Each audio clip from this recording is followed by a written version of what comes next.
Buenas tardes, profe Guillermo. Mi nombre es Jensi Carolina Chavarro Valenzuela.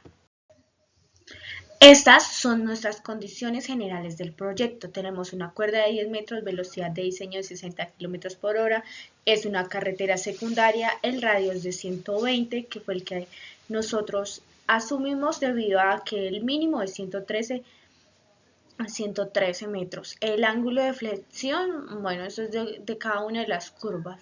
Esto es para las espirales. ¿Por qué cumple el proyecto? Inicialmente porque cumple con corte, terraplén y también los ángulos de flexión para una espiral tipo clotoide.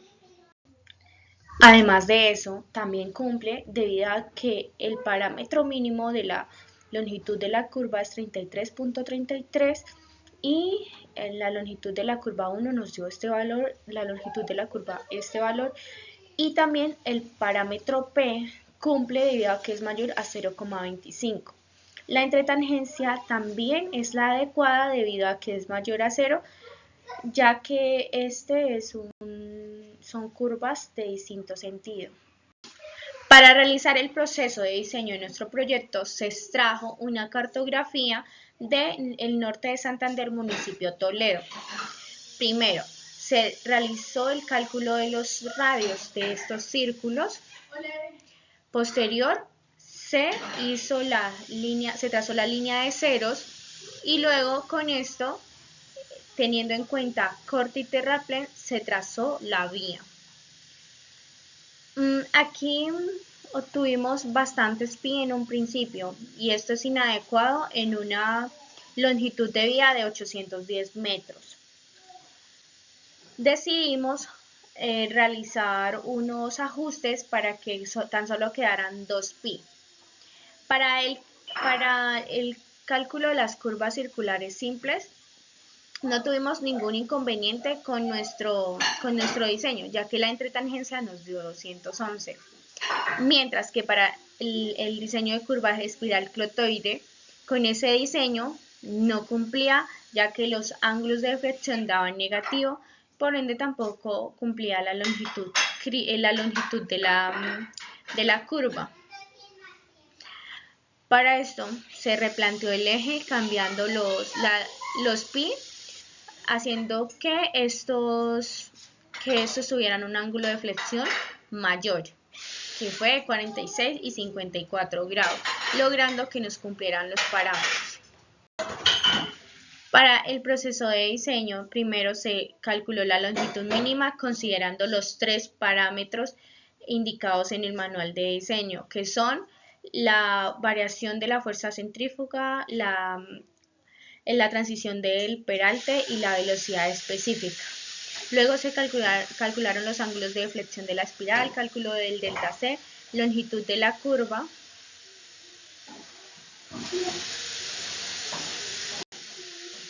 Luego se realizó el cálculo de las coordenadas, la verificación del parámetro P, el cálculo de la externa de la espiral, cálculo de las tangentes, cuerda larga, ángulo máximo de deflexión y abscisas.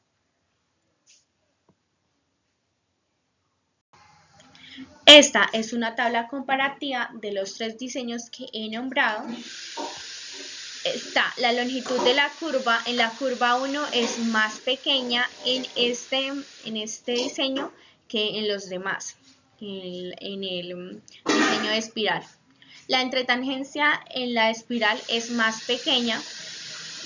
Esto ayuda a que las curvas sean más visibles y que el conductor no invada el carril contrario.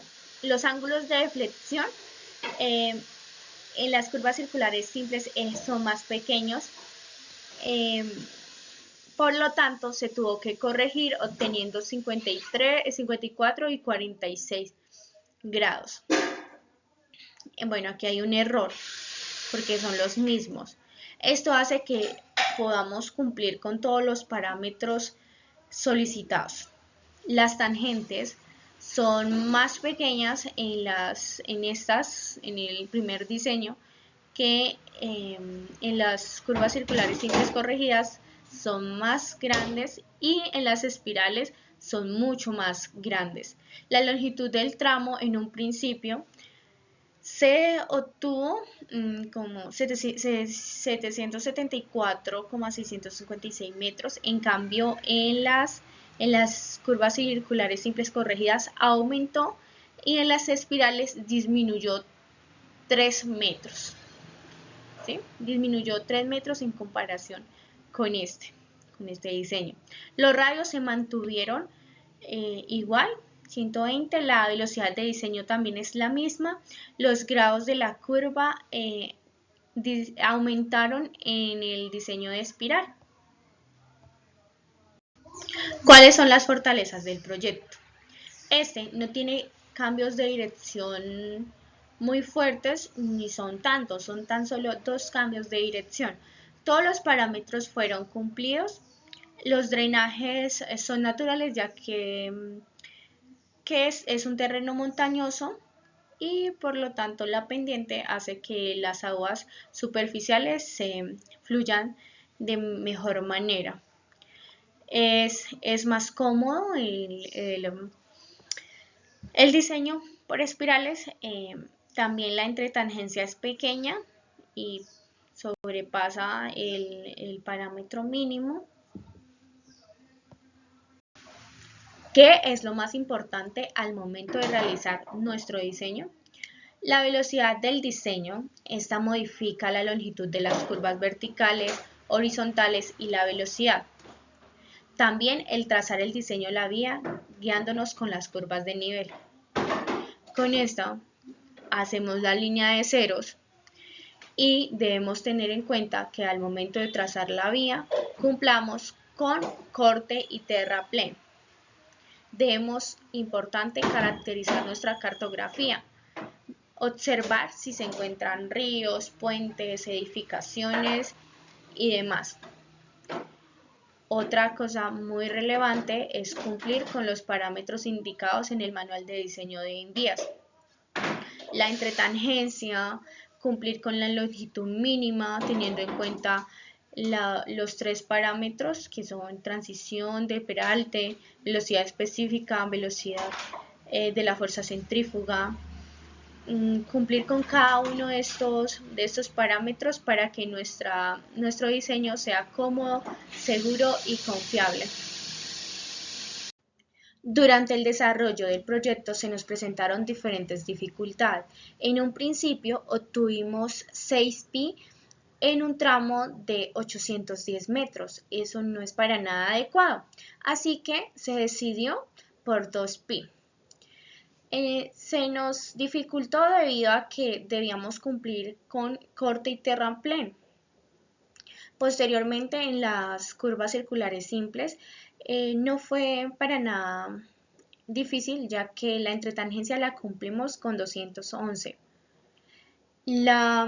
Para las espirales sí tuvimos una gran dificultad, ya que los ángulos de flexión no cumplieron, entonces debíamos ajustar el eje de la vía. Los puntos A y B se mantuvieron en el mismo lugar.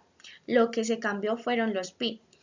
No cumplía en corte o en terraplén, pero al final logramos obtener un buen diseño. Este curso nos ha dado las herramientas adecuadas para tener en cuenta qué parámetros son importantes para el diseño de vías. Así que muchas gracias.